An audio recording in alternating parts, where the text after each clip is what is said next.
Selamat siang, Bapak atau Ibu sekalian. Saya Gunadi Kristiawan, selaku mahasiswa Teknik Industri UPH Karawaci, akan mempresentasikan materi manajemen pemasaran yang berjudul Marketing Channel. Yang pertama ada channel distribution. Channel distribution ini atau yang disebut sebagai channel level merupakan saluran perantara yang melakukan beberapa pekerjaan dalam membawa produk dan kepemilikan yang lebih dekat ke pembeli akhir. Pembeli akhir tersebut dapat berubah customer segment atau bisnis customer. Channel level sendiri terbagi menjadi dua, yaitu direct marketing channel, saluran pemasaran tidak memiliki tingkat perantara, dan yang kedua ada indirect marketing channel, yang merupakan saluran yang berisi satu atau lebih tingkat perantara.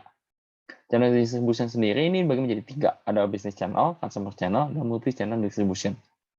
Nah, sekarang saya akan menjelaskan tentang multi channel distribution karena perusahaan yang saya pakai menggunakan channel distribution tersebut. Multi channel distribution sendiri merupakan pendistribusian produk kepada segmen-segmen konsumen serta segmen-segmen bisnis. Dari gambar dijelaskan bahwa ada produsen yang langsung menjual kepada segmen konsumen dengan menggunakan internet. Produser yang ada menjual kepada konsumen melalui retailer, dan ada produser yang menjual kepada segmen bisnis melalui distributor yang ada. Sebagai contohnya, saya mengambil dari perusahaan Samsung. Samsung sendiri merupakan perusahaan yang bergerak di dalam bidang elektronik yang salah satunya adalah handphone. Samsung ini dalam marketing channel distribution menggunakan multi-channel distribution karena Samsung menggunakan banyak saluran distribusi yang digunakan dalam penjualannya. Samsung ini menggunakan internet katalog seperti toko online shop, yaitu Tokopedia ataupun Shopee untuk menjual produk mereka. Lalu Samsung juga menggunakan distributor-distributor dalam pendistribusian produk dengan counter-counter yang berada di dalam mall untuk menjual produk mereka, yaitu Samsungnya sendiri atau juga Erafone yang menjadi sebagai retail store-nya. Kemudian yang kedua ada vertical marketing system. Vertical marketing system merupakan struktur saluran distribusi di mana produsen, grosir, dan pengecer bertindak sebagai salah satu kesatuan sistem. Satu saluran anggota memiliki yang lain, memiliki kontak dengan mereka, atau memiliki begitu banyak kekuatan sehingga semua mereka bekerja sama. Vertical marketing system ini dibagi menjadi tiga, yaitu ada corporate VMS, contractual VMS, dan administrative VMS. Sekarang saya akan menjelaskan tentang corporate VMS-nya. Yang di corporate VMS ini merupakan sebuah sistem pemasaran vertikal yang menggabungkan tahapan produksi yang berurutan dan distribusi di bawah kepemilikan tunggal. Kepemilikan saluran ini dibentuk melalui kepemilikan bersama.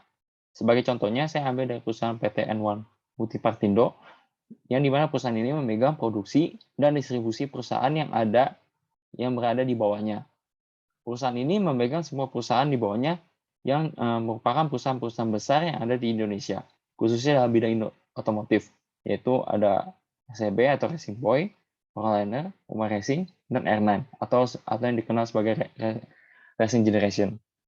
Kemudian yang kedua adalah kontraktual VMS, yang merupakan sebuah sistem pemasaran vertikal di mana perusahaan independen di berbagai tingkat produksi dan distribusi yang bergabung bersama melalui kontrak atau biasa disebut sebagai franchise. Sebagai contohnya, saya ambil dari perusahaan Kopi Kenangan. Kopi Kenangan sendiri merupakan kopi yang bergerak dengan bergabung melalui adanya kontrak atau disebut franchise. Kopi Kenangan ini banyak sekali ditemukan di Tangerang, Jakarta, maupun di seluruh Indonesia. Begitu banyak outlet tersebut yang menandakan bahwa perusahaan Kopi Kenangan ini merupakan perusahaan yang merupakan perusahaan franchise yang dimana siapapun dapat menjalani.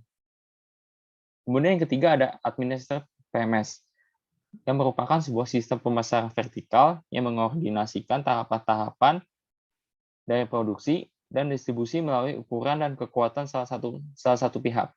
Sebagai contohnya, saya ambil perusahaan Chemjix. Chemjix ini merupakan supermarket yang menjanjikan dan menyalurkan barang-barang dari banyak perusahaan, dari banyak brand yang berasal dari Indo maupun luar negeri yang menjual produk mereka dengan menggunakan pihak Chemjix ini. Gramsci secara ramai terhadap pelanggan atau konsumen tentunya juga akan meningkatkan demand pada setiap brand yang ada. Kemudian yang ketiga ada marketing channel design. Marketing channel design ini dibagi menjadi 4 tahapan. Yang pertama ada analyzing customer needs, kemudian setting channel objective, kemudian identifying major alternative, dan terakhir ada evaluating the major alternative. Untuk analyzing consumer needs sendiri merupakan saluran pemasaran yang dimulai dengan mencari tahu apa yang diinginkan konsumen atau pelanggan. Sebagai contohnya, dari perusahaan kopi kenangan. Kopi kenangan merupakan perusahaan yang bisa dikatakan sebagai perusahaan franchise. Kopi kenangan ini dalam memperbanyak demand atau permintaan konsumen tentunya akan menambahkan channel mereka kepada tempat yang baru seperti di mall dan berbagai outlet lainnya, dan juga di pom bensin Pertamina. Kopi kenangan ini banyak sekali membuka outlet mereka di Pertamina atau pom bensin.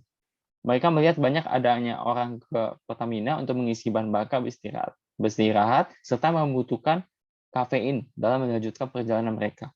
Dengan begitu, kopi kenangan akan menambah outlet mereka di Pertamina atau pom bensin. Yang kedua ada setting channel objektif. Merupakan perusahaan harus menyatakan tujuan saluran pemasaran mereka dalam hal tingkat target pelayanan pelanggan. Biasanya sebuah perusahaan dapat mengidentifikasi beberapa segmen yang menginginkan tingkat layanan yang berbeda. Perusahaan harus memutuskan segmen mana yang akan dilayani dan saluran terbaik untuk digunakan. Di setiap segmen, perusahaan ingin meminimalkan total biaya saluran yang memenuhi persyaratan layanan pelanggan. Contohnya kopi kenangan. Dalam mendapat channel yang digunakan dalam pendistribusian produk mereka, dapat menggunakan pembelian secara langsung, datang ke outlet mereka, ataupun menggunakan kerjasama dengan Gojek atau Grab, atau ojek online yang melayani konsumen. Kopi kenangan menyediakan suatu aplikasi yang digunakan konsumen yang dimana dapat menjadi peningkatan demand pada kopi kenangan tersebut karena adanya poin-poin yang dihasilkan, sehingga dapat meredeem poin menjadi sebuah gift yang didapat. Yang dimana itu semua dapat menyatukan tujuan dari saluran pemasaran mereka. Kemudian yang ketiga ada identifying major alternative. Merupakan di mana ketika perusahaan telah menetapkan tujuan salurannya, yang selanjutnya harus mengidentifikasi alternatif saluran utama dalam hal jenis perantara, jumlah perantara, dan tanggung jawab masing-masing anggota saluran. Contohnya kopi kenangan yang termasuk dalam numbers of intermediaries atau jumlah penatara yang lebih tepatnya intensive distribution. Dengan membuka banyak sekali outlet untuk menambah pelanggan. Mereka membuka di tempat-tempat yang paling sering orang berkunjung, yaitu Pertamina dan pom bensin. Kemudian keempat ada evaluating the major alternative. Setiap alternatif harus dievaluasi terhadap kriteria ekonomi, kontrol, dan kemampuan beradaptasi. Contohnya dari alternatif yang dibuat di poin sebelumnya, yaitu menggunakan number of marketing intermediaries yang tepatnya dengan menggunakan intensive distribution. Kopi kenangan sendiri meningkatkan demand dengan menggunakan intensive distribution, yaitu menambah outlet baru, mereka yang berada di pom bensin Pertamina salah satunya, dan juga beberapa tempat lainnya.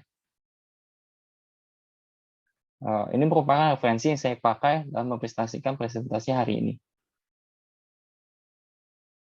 Sekian dari saya, terima kasih.